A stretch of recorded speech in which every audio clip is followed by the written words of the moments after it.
제가 칠순을 앞두고 있던 초봄, 딸 수진이의 전화는 예상 밖이었습니다. 목소리에 뭔가 신나고 들뜬 기운이 가득했거든요. 저는 70년을 살면서 특별한 일이 많지 않았어요. 그런데 딸이 이렇게까지 신나 있다니요. 엄마, 올해 칠순 정말 특별하게 보내고 싶은데 시간 낼 수 있어요? 저는 무심결에 물었어요. 뭔데 그러냐고요. 수진이는 깜짝 선물이라며 비밀을 지켰습니다. 수진이는 준호와 함께 왔어요. 사위예요. 준호는 얼마나 다정한지 몰라요. 동네 사람들이 다들 사위와는 잘 얻었다고, 아들이 생긴 것 같다고들 칭찬이 자자했어요. 준호가 요즘 새로운 사업을 시작했는데 사업이 잘 풀려서 이번 기회에 어머니 칠순 기념으로 특별한 곳에 모시고 가고 싶었다고 했어요. 저는 그 순간 정말 기뻤습니다. 자식을 위해서 사는 제 인생에서 누군가 제게 이렇게까지 챙긴다니요. 준호는 차를 마시면서 자신의 계획을 설명하기 시작했습니다. 현재 동남아의 한 도시에서 사업을 하고 있는데 경기가 정말 좋다고 했어요. 그래서 이번 기회에 어머니를 현지의 최고급 리조트에 모시고 가서 맛있는 음식도 먹고 관광도 하면서 잘 모시겠다고 말했거든요. 수진이도 엄마 정말 가고 싶어요라며 제 손을 잡았습니다. 저는 그 모습만으로도 벅찼어요. 준호는 고개를 끄덕이며 어머니 평생 이렇게까지 일만 하셨잖아요. 이제는 좀 편하게 쉬면서 행복한 추억을 만들어야 하지 않겠어요? 라고 말했습니다. 그 말이 얼마나 다정했는지요. 저는 눈물이 날 뻔했습니다. 준호는 현지에서 혹시 필요한 게 있을 수도 있으니까 비상금과 신용카드 한도를 조금 올려놓으면 좋겠다고 조심스럽게 말했어요. 저는 전혀 의심하지 않았습니다. 사위의 말이 정말 합리적이고 다정했거든요. 그리고는 온라인으로 송금하는 방법을 하나하나 가르쳐 주었어요. 제가 스마트폰을 잘 다루지 못한다는 걸 알고 정말 친절하게 설명해 줬어요.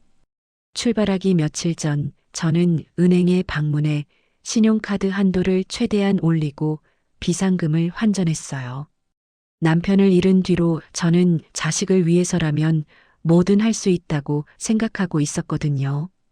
그것이 엄마라고 생각했습니다. 출발하는 날 아침 저는 수진이가 사다 준 원피스를 입었어요.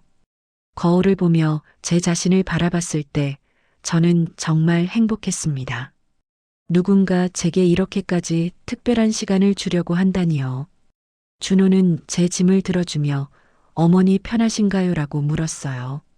저는 정말 괜찮다고 너무 고맙다고만 말했습니다. 비행기에 오르며 창밖으로 보이는 하늘을 바라봤습니다. 파란 하늘 위로 나는 비행기에서 저는 이것이 제 인생 최고의 순간이라고 생각했어요. 앞으로 어떤 일이 일어날지는 전혀 예상하지 못한 채 가족과 함께하는 여행이 이렇게 소중할 수 있다는 것을 느끼며 그저 순진하게 설렜습니다. 도착한 도시는 정말 아름다웠어요. 해변을 따라 늘어선 건물들, 푸른 바다, 그리고 해지는 풍경. 저는 지금까지 본 사진들이 거짓이 아니었다는 것에 놀랐어요. 준호가 예약해 놓은 리조트도 정말 멋진 곳이었습니다. 깔끔한 침대, 넓은 창문, 그리고 창밖으로 보이는 해변의 모습. 이렇게 호사로운 곳에서 머무르다니요. 평생을 검소하게 살아온 저에게는 꿈 같은 경험이었습니다. 첫 며칠은 정말 특별했어요. 준호는 저를 위해 현지의 가장 유명한 해산물 레스토랑에 데려갔습니다. 수진이는 제 옆에서 엄마 이거 정말 맛있어요라며 즐거워했죠. 준호는 식사하는 내내 어머니 편하신가요? 혹시 불편하신 게 없으세요? 라고 계속 물었어요. 저는 그저 고맙다고만 대답했습니다. 이렇게 챙겨주는 사위를 보니 딸이 남편을 얼마나 잘 만났는지 알 것 같았거든요. 관광을 다니면서도 준호는 절대 제 곁을 떠나지 않았습니다. 계단을 내려갈 때는 제 팔을 잡아주었고 햇빛이 너무 강하면 저를 그늘로 이끌었어요. 제가 피곤해 보이면 바로 쉬자고 말했고 찬 음료를 마시고 싶어 하면 냉큼 사다 줬습니다. 저는 70년 동안 이렇게까지 소중하게 대해본 적이 없었어요. 남편도 좋은 사람이었지만 사위가 보여주는 친절함은 정말 남달랐습니다. 나흘째 되는 저녁, 준호가 저를 향해 말했습니다. 어머니, 내일은 제가 지금 추진하고 있는 사업 현장에 가보실래요 했어요. 정말 좋은 프로젝트라서 어머니도 직접 보셨으면 정말 좋겠다고 했거든요. 저는 사위가 하는 일이 궁금했어요. 이렇게까지 다정한 사람이 어떤 일을 하고 있는지 보고 싶었습니다. 수진이도 엄마가 봐요. 정말 멋있대요라고 말했어요. 저는 당연히 좋다고 대답했습니다. 자식과 사위가 함께 권하는데 거절할 이유가 뭐 있겠어요. 다음 날 아침 준호는 저를 태우고 어딘가로 향했습니다. 리조트에서 꽤 떨어진 곳이었어요. 건물들이 점점 드물어지고 도로도 복잡하지 않았습니다. 마침내 도착한 곳은 대형 건물이었어요. 겉보기에는 평범한 사무실 같았지만 안으로 들어서자 화려한 조명과 반짝이는 대리석 바닥이 눈에 들어왔습니다. 정장을 차려입은 직원들이 우릴 맞이했고 넓은 강당으로 안내했죠. 그곳에는 이미 수십 명의 노인들이 앉아 있었어요. 모두 저처럼 나이가 지긋한 분들이었습니다. 한국말을 사용하는 분들도 많았어요. 저는 그제야 깨달았습니다. 이곳에는 한국 관광객들이 많이 온다는 것을요. 하지만 그것도 이상했어요. 왜 관광객들을 이런 곳에 모아놓을까요? 제 가슴이 철렁 내려앉기 시작했습니다. 단상 위에 커다란 스크린이 설치되어 있었습니다. 곧 세련된 차림의 준호가 마이크를 들고 무대에 올랐어요. 귀빈 여러분들, 저는 오늘 여러분의 노후를 완전히 바꿀 수 있는 기회를 소개해드릴 데이비드라고 합니다라고 말했습니다. 준호는 자기를 데이비드라고 소개했어요. 그의 목소리는 정말 매력적이고 신뢰감이 가득했어요. 준호는 계속 말했습니다. 현재 이 지역에 건설될 예정인 초고급 리조트 투자에 대해 소개하겠다고요. 스크린에 떠오르는 것은 정말 아름다운 건축물의 조감도였습니다. 마치 제가 묵고 있는 리조트와 비슷하게, 아니, 그것보다도 더 멋지게 만들겠다는 거였어요. 높은 창문, 럭셔리한 인테리어, 그리고 해변을 따라 늘어선 수영장들. 정말 꿈 같은 공간이었습니다. 준호는 목소리를 높였습니다. 지금 투자하시면 완공 후 수십 배의 수익을 보장받을 수 있다고 했어요. 투자금도 그리 크지 않다고 말했어요. 한국 노인들 기준으로 퇴직금 모은 정도면 충분하다는 식으로요. 청중들에게서는 감탄사가 터져 나왔습니다. 이게 정말인가 하는 놀라움의 소리였죠. 제 가슴속 깊은 곳에서 뭔가가 울렸어요. 시장에서 수십 년을 장사하며 겪어온 감각이었습니다. 이건 전형적인 사기꾼의 수법이었거든요. 욕심을 자극하는 달콤한 말들, 보장된 수익률, 그리고 한정된 시간이라는 압박감, 모두가 너무나 뻔한 수법이었습니다. 준호의 눈빛에는 욕망이 가득했습니다. 이건 그의 진정한 모습이었어요. 수진이는 그것을 알아차리지 못했습니다. 딸은 계속 스크린을 바라보고 있었거든요. 마치 무언가에 홀린 듯이요. 저는 그 순간 깨달았습니다. 이 여행 전체가 거짓이었다는 것을요. 호텔도 음식도 모든 친절함도 말이에요. 다 이 순간을 위한 것이었습니다. 제 돈을 빼내기 위한 정교한 계획이었던 거예요. 설명회가 계속됐습니다. 준호는 계약을 빨리 하라고 재촉했어요. 좋은 기회는 기다리지 않는다고, 투자 명단도 거의 다 찼다고 말했거든요. 청중들은 점점 불안해지기 시작했습니다. 저는 조용히 준호를 바라봤습니다.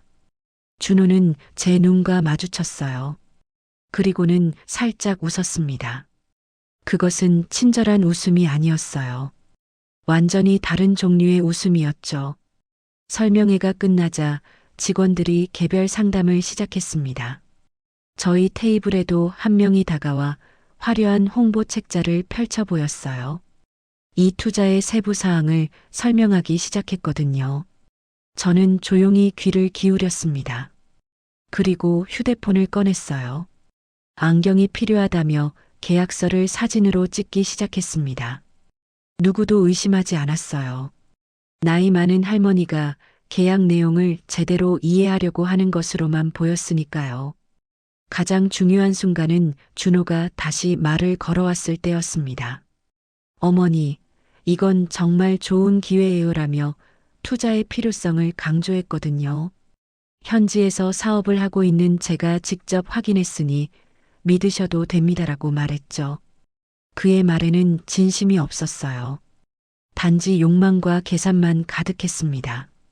저는 휴대폰을 들더니 통화 버튼을 누르는 척하면서 조용히 녹음 기능을 켰습니다. 그리고 의도적으로 걱정스러운 질문을 던졌어요. 이게 정말 안전한 투자인가라고요. 그러자 준호는 기다렸다는 듯이 자신만하게 대답했습니다. 어머니, 저를 못 믿으세요? 만약에 뭔가 잘못되면 제가 제 모든 것을 걸고 책임지겠습니다. 그 말은 나중에 법정에서는 아무런 효력도 없을 거라는 것을 저는 잘 알고 있었습니다. 시장에서 수십 년을 장사하며 수없이 봐온 일이었으니까요. 하지만 저는 그의 말을 모두 녹음했어요. 투자를 강요하는 그의 목소리, 그리고 그 뒤에 따라오는 수진이의 울먹이는 소리까지 모두요. 수진이는 엄마 제발이라며 눈물을 흘렸습니다. 준호 씨가 정말 열심히 준비한 사업이에요. 하지만 그 눈물도 연기였어요. 저는 이제 확실히 알았습니다. 계약서를 받으라고 준호가 권할 때 저는 자신감 있는 표정으로 한국에 돌아가서 며칠 더 생각해봐도 되겠냐고 물었어요. 사위의 얼굴이 잠시 어두워졌지만 금방 다시 밝아졌어요. 물론이죠. 신중하게 생각하셔야죠라고 말했거든요. 하지만 그의 눈빛에는 확신이 가득했습니다. 자신이 이미 저를 설득했다고 생각했던 거죠. 이제는 투자금만 받으면 된다고 말이에요. 한국으로 향하는 비행기 안에서 저는 지난 며칠간의 모든 일들을 차분히 정리하기 시작했습니다. 배신감이 밀려오기도 했지만 그보다 더 강한 것은 이제는 행동해야 한다는 결심이었어요. 저는 창밖을 바라봤습니다. 점점 작아지는 해변이 보였죠. 옆자리에서 수진이는 깊이 잠들어 있었고 그 옆에서 준호는 노트북을 보며 무언가 계획을 세우는 듯한 표정을 짓고 있었어요. 아마 제 돈이 자신의 통장에 들어오는 시간을 계산하고 있을 겁니다. 그 모습을 보며 저는 더 이상 물러설 수 없다는 것을 깨달았습니다. 인천공항에 도착했을 때의 저의 결심은 이미 돌이킬 수 없을 정도로 확고했어요. 수진이가 엄마 정말 고마워요라고 말할 때 저는 별말 없이 고개만 끄덕이고 돌아섰죠. 준호가 신신당부로 집에 가서 투자 결정을 빨리 해달라고 말했을 때도 마찬가지였어요. 저는 아무 말도 하지 않았습니다.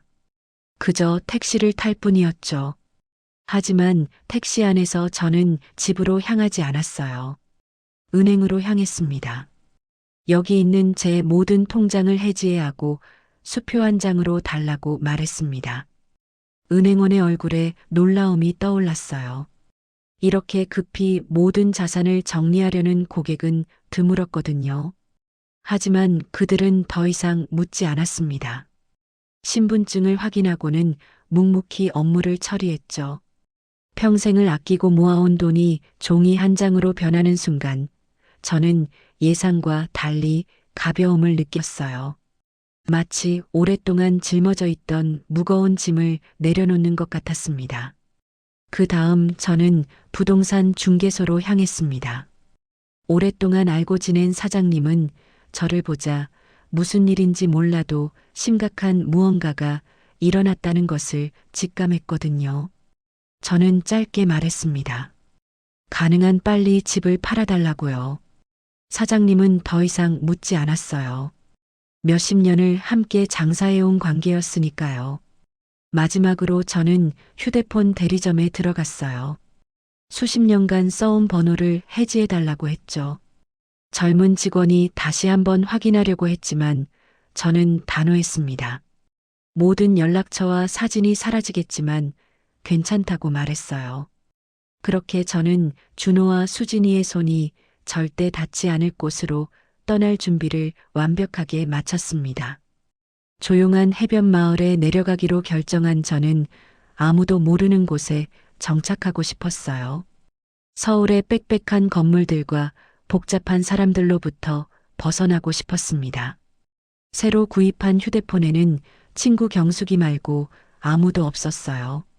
처음엔 그 적막함이 낯설었지만 시간이 지나면서 저는 그것이 자유라는 것을 깨닫기 시작했습니다. 작은 단층집 하나를 사고 그 안에 저 혼자만의 삶을 만들어갔어요.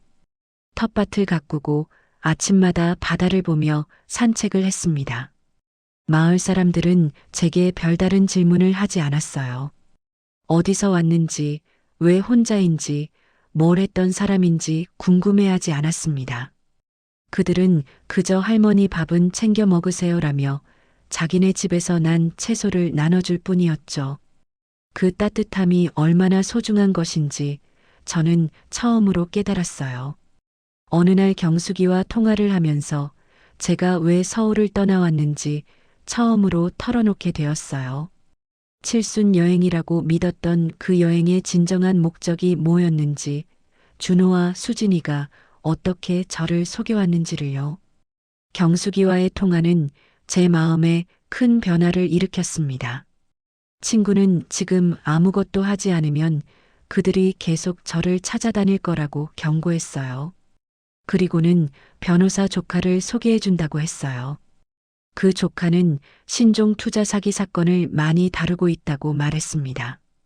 저는 경숙이의 조카 변호사를 만나기로 했어요. 마을 카페에서 처음 만난 그는 저의 녹음 파일과 사진들을 꼼꼼하게 살펴봤습니다. 이건 명백한 사기 미수 사건입니다라고 단호하게 말했거든요. 그리고는 준호를 고소할 수 있다고 했습니다. 증거가 충분하다고요. 저는 결심을 했어요. 더 이상 도망치지 않겠다고요. 제 인생을 지키기 위해 법적으로 맞서기로 한 것입니다. 변호사는 즉시 움직였어요.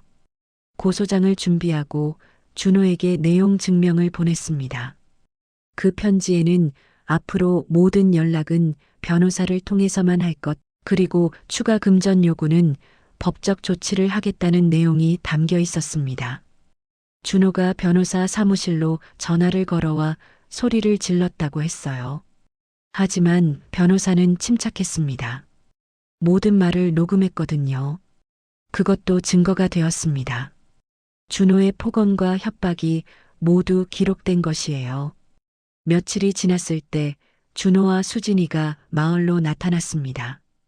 다행인지 저는 경숙이와 변호사 조카가 함께 있을 때였어요. 준호는 어머니라고 부르며 울먹였습니다. 수진이도 눈물을 흘렸죠.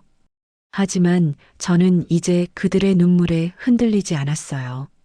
변호사가 차분하게 말했습니다. 고소가 진행 중이라고요. 준호의 얼굴이 창백해졌습니다. 수진이는 엄마 미안해요라고만 반복했어요. 저는 조용히 말했습니다. 너희들이 한 일의 결과를 받아들이는 것만이 남았다고요. 그들은 아무 말도 할 수 없었습니다. 변호사와 경숙이가 옆에 있었거든요. 그들이 떠난 후 저는 한동안 말이 없었습니다. 경숙이가 제 손을 잡아주었어요. 잘했다고 말해주었습니다. 이게 제가 할 수 있는 최선이었다고요. 변호사도 고개를 끄덕였습니다. 법적으로 당신의 권리를 지킨 거라고요. 계절이 또 한 번 바뀌었습니다. 마을에는 봄이 찾아왔고 제 텃밭에는 새로운 생명들이 돋아났어요. 준호는 사기죄로 기소되었고 재판이 진행 중이라는 소식을 들었습니다. 유죄 판결이 날 가능성이 높다고 변호사가 말했거든요. 수진이는 서울에서 혼자 새로운 삶을 시작했다고 경숙이가 전해주었습니다. 이혼 절차를 진행 중이고 작은 회사에 취직해 일하고 있다고요. 처음엔 힘들어했겠지만 지금은 스스로의 발로 서려고 노력하고 있는 것 같았습니다. 제게도 변화가 있었어요. 마을에서의 삶이 점점 더 소중해졌습니다. 경숙이는 자주 내려와 저와 함께 시간을 보냈어요. 변호사 조카도 가끔 방문했습니다. 이제 저는 더 이상 혼자라는 생각을 하지 않았습니다. 한 통의 편지가 왔어요. 수진이가 보낸 것이었습니다. 편지를 열자 딸의 필체로 빼곡하게 쓰인 글씨가 보였습니다. 엄마, 이 편지를 쓰기까지 정말 오랜 시간이 걸렸어요. 처음부터 읽으며 눈물이 났습니다. 수진이는 자신이 얼마나 어리석었고 엄마를 얼마나 상처 줬는지 그리고 지금은 자기 힘으로 살아가는 것이 얼마나 중요한지를 깨달았다고 썼어요. 편지의 마지막 부분에서 수진이는 이렇게 적었습니다. 엄마, 아직은 얼굴을 볼 자신이 없어요. 하지만 더 열심히 살아서 엄마 앞에 당당하게 설 수 있는 딸이 되고 싶어요. 그날 이후로 저는 딸에게 한 줄의 메시지를 보냈습니다. 밥은 꼭 챙겨 먹고 다니렴. 그것만으로 충분했어요. 바다를 바라보며 저는 생각했습니다. 진정한 칠순 잔치가 무엇인지 말이에요. 그것은 남이 주는 호사로운 시간이 아니었습니다. 제 자신을 지키고 제 인생을 제 손으로 만들어가는 시간이었어요. 이제 저는 누구의 장모도 아니었습니다. 그저 박영순이라는 이름의 한 명의 인간일 뿐이었죠. 마을 할머니들은 저를 반겨주었습니다. 함께 웃는 시간들, 경숙이와 보내는 대화들, 변호사 조카의 든든한 응원. 이 모든 것이 제 인생을 다시 세워주었어요. 바다는 여전히 아름다웠습니다. 매일 아침 같은 해가 떠올랐고 매일 저녁 같은 해가 져갔어요. 하지만 저는 달라졌습니다. 더 이상 누군가를 위해 사는 제가 아니었거든요. 제 자신을 위해, 제 행복을 위해 사는 사람이 되었습니다. 이 영상이 조금이라도 도움이 되었다면 좋아요를 눌러주시고 구독도 부탁드려요. 당신의 이야기, 당신의 의견, 당신의 공감이 누군가에게는 큰 위로가 될 수 있습니다. 다음 영상에서 더 따뜻한 이야기로 찾아뵙겠습니다. 감사합니다.